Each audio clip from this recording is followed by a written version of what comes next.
আজকের সমাবেশে পর্যায়ে বক্তব্য রাখছেন ক্লাবের নজিসের সংগ্রামী সেখানে হজরত মৌলানা আহমদ আলী কাসেমী। বক্তব্য রাখছেন হজরত মৌলানা আহমদ আলী কাসেমী।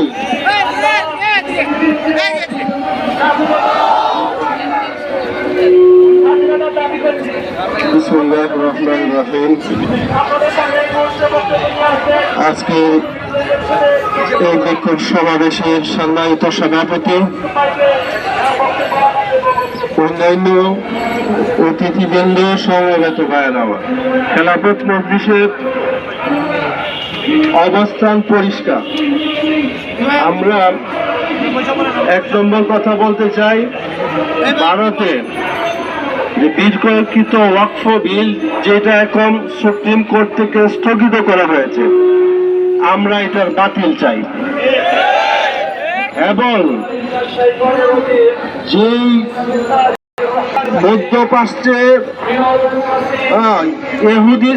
ইহুদি কর্তৃক মুসলমানদেরকে, নিরহ মুসলমানদেরকে গাজায় যাদেরকে হত্যা করা হচ্ছে, আমরা অতি তাড়াতাড়ি সেই যুদ্ধ বন্ধ চাই।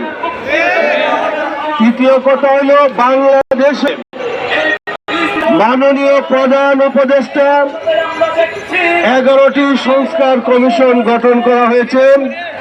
বাকি 10টার ব্যাপারে মানুষ রাস্তায় নামতে হয় নাই।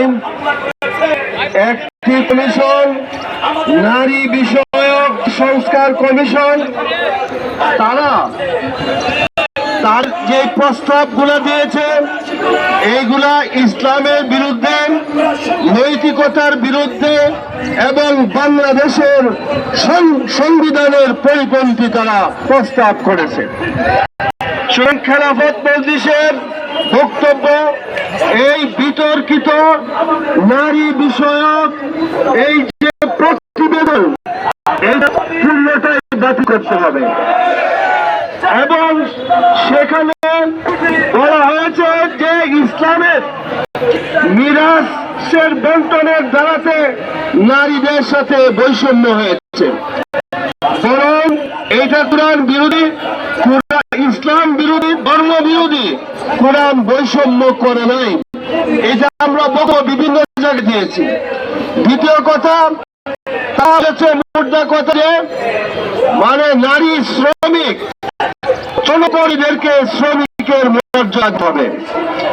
এইটা মূলত নারীদেরকে লজ্জিত করা হয়েছে, অপমানিত করা হয়েছে। গোটা নারী জাতির জন্য এটা একটা লজ্জাস্কর প্রস্তাব তারা দিয়েছে। কারণ যৌনকর্মীদেরকে পুনর্বাসন চাই আমরা, তাদেরকে ভালোভাবে বাঁচতে সুযোগ দিতে হবে রাষ্ট্রের। কিন্তু যৌনকর্মকে আপনি একটা ইন্ডাস্ট্রি ভেবে এইটাকে উৎসাহিত করবেন, তাদের সময় মর্যাদা দিবেন, এটা কোনো নারীদের জন্য হইতে পারে না। আরেকটা প্রস্তাব তারা করেছে,